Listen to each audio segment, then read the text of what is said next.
The Korean communities, they seem to be applying it. He said these words to me: "You are my running back. You are my family values," and didn't try to integrate. True. I know people in Korea. I know people in Korea. I pay twice as much for the house. That's like paying twice as much to live with white folks.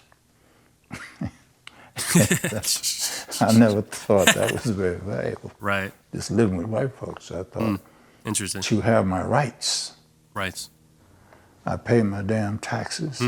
Facts. And I want my rights. Facts. Underline that, and you can't challenge it. True. Okay?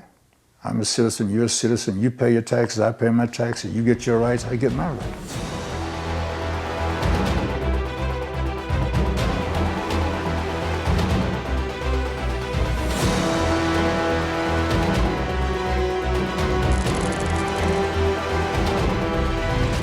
And we are live. How's it going, ladies and gentlemen? Thank you for coming on to my channel. I appreciate all of the love. Hit a like. I need you to like. I need you to subscribe. I got tons of new videos rolling out super fast, like a steam train from the 1800s, like Chinese immigrants helping out. Make America great again. I'm pro guns, pro First Amendment. If you believe in America, if you are a patriot in your heart, I need you to like, I need you to subscribe. I've been so focused and so busy on perfecting the perfect template to get the videos out as quickly as possible. As you guys know from checking out my recent videos, if you're new, I give you a warm welcome to the channel. I'm using a lot of tools, internet research to figure out exactly what you guys want, what you're thinking. So that way it's a 360 win. It helps me and I help you and you help me. I really appreciate that. I also been so busy that I keep forgetting to ask for donations. I need a lot of donations. Frankly, I need donations. If you have it in your heart to want to donate to me, to support my channel, help me get some new gear, maybe invest in a lot of new different ideas to help my setup. If you want to do that, then please donate. It's a super short link in my description. It's my Cash tag from the Cash app, CASHAPP. Jim Brown, still revered by many as the greatest football player who ever lived, despite a relatively short 9 years stint as an NFL fullback. Walking away from the game in his prime in 1966 to pursue an acting career, and who later became known as social activist for his involvement in the civil rights movement and his work with inner city gangs, died Thursday in Los Angeles, his wife, Monique, announced. He was 87, according to the New York Post. It is with profound sadness that I announced the passing of my husband, Jim Brown, unquote, Monique wrote in an Instagram post. He passed peacefully last night at our LA home. To the world, he was an activist, actor, and football star. To our family, he was a loving and wonderful husband, father, and grandfather. Our hearts are broken, unquote. As you guys know, I've never, unfortunately, I'm not into sports. I don't play sports. You have to excuse my knowledge of Jim Brown, but I know of him now, and any passing, I think, is sad. Obviously, especially if you're in the athletic community that involves sports, I can understand, I can see how this impacts a much larger than life aspect of the situation. Continuing, Brown led the NFL in rushing in 8 of his 9 seasons, playing for the Cleveland Browns, was voted the league's MVP 3 times, and was a key member of the Browns' 1964 NFL championship team. He was inducted into the Pro Football Hall of Fame in 1971 and was named to the NFL's 50th, 75th, and 100th anniversary all-time teams. So obviously Jim Brown is a superstar, being inducted into the Pro Football Hall of Fame in 1971 and named the NFL's 50th, 75th, and 100th anniversary all-time teams. Obviously, that's a really big deal. Doesn't take somebody to be an expert in sports to understand that. I could definitely see that. Again, I'm not a sports guy. Jim Brown is considered by many to be the greatest NFLer of all time.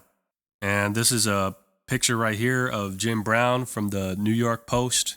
So a lot of respect for great patriots of this country who are talented individuals.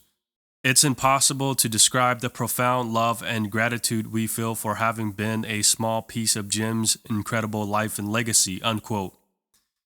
The Browns wrote in a statement, quote, "We mourn his passing, but celebrate the indelible light he brought to the world," unquote.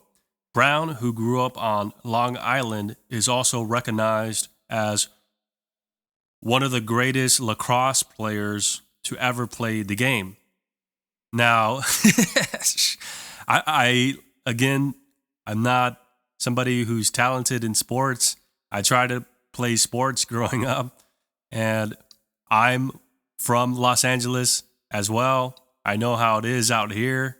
It could be a bit rough in the context of being able to athletically knock the court, dunk the ball, dribble. I have brothers who are extremely talented. They got a bunch of trophies inside of their house. They have first place, second place. I'm talking about NFL. I'm talking about football. I'm talking about basketball, XYZ. So the gene pool definitely did not come my way. And when I try to dribble the ball, I'm 33 now. Before, when I try to dribble the ball, I'm over there hitting my balls, trying to do a three-pointer. And for some reason, I'm shooting like a 6-year-old, 10-year-old, 12-year-old girl with a bunch of estrogen talking about Girl Scout cookies because my leg kept swinging back as I was trying to hit the ball into the court. Very, very embarrassing. Hollywood that hastened Brown's departure from the NFL. Production delays caused by inclement weather in England while filming, quote, The Dirty Dozen, unquote, meant that Brown would miss at least the beginning of training camp in the summer of 1966. Team owner Art Modell responded by threatening to fine Brown $100 for each day missed. Man, that is something you do not do. We have another quote from Mrs. Monique on Twitter. This is her Twitter page, according to New York Post. We have it right there. Brown, who was already had said that the 1966 season, the final year of his contract, would be his last, promptly announced his retirement. He was 30 years old. This is an interview titled Jim Brown Interview. I Disagreed with Martin Luther King. All right, let's go.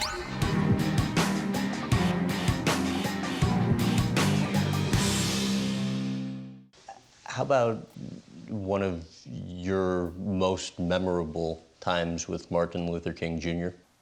Civil rights movement. Civil rights movement. Had a lot of leaders. A lot of Martin leaders. was just probably the number one leader.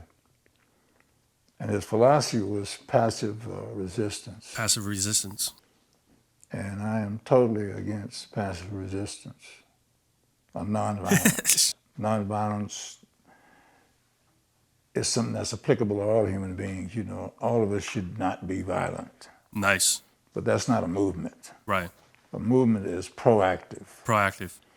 And so I admired his courage and his sincerity, but I didn't think that nonviolence was a solution to the problem of inequality in America. I thought that nonviolence meant that you'd march and sing, and you would try to appeal to the consciousness of the same people that were discriminating against you. So my concept was, how can you get to the consciousness of a person that has no consciousness and who is relegating you to a second-class citizenship because of your color? So I thought economic development and a sense of cultural power would be a better way to fight. Better way to fight. Because capitalism in America was riding high, and you need resources.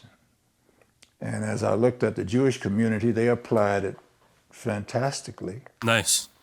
And as I looked around at the community, I mean the Korean communities. Korean communities. They seemed to be applying it. And it seemed that people that took care of themselves and dealt with economic development and had high family values and didn't try to integrate. True. I know people in Korea. I know people in Korea. But integration can't be your goal. Can't be your goal. And I give an example. If I want to live in a white neighborhood and they jack the prices up, but I want to integrate it for the sake of integrating it, I pay twice as much for the house. Twice as much? That's like paying twice as much to live with white folks. I never thought that was very valuable. Right. Just living with white folks, I thought. Interesting. To have my rights. Rights. Under the Constitution. Yeah, that's a nice poetry right there. I always say to Martin's people, you know, I'm of African descent. I'm an American citizen. I pay my damn taxes. Facts. And I want my rights. Facts. Underline that, and you can't challenge it. True. Okay? I'm a citizen, you're a citizen, you pay your taxes, I pay my taxes, you get your rights, I get my rights. True. For more clips from this interview, visit GrahamBensinger.com. Yeah, I think that was a cool interview. I think from my first impression, Brown is very cool, very calm. Perhaps, obviously, you know, he was very different in his prime, XYZ. But there, he talked about being a United States citizen, talking about, frankly, white Americans, and giving his philosophy and his thinking and thought process about the situation. A couple of laughs right there. And he was really assertive about his disagreement with Martin Luther King. Let me know what you guys think about Jim Brown. Leave a comment below. Be sure to hit a like. Be sure to hit a subscribe. And consider donating. Just in wrapping, Jim Brown died of natural causes, for the record.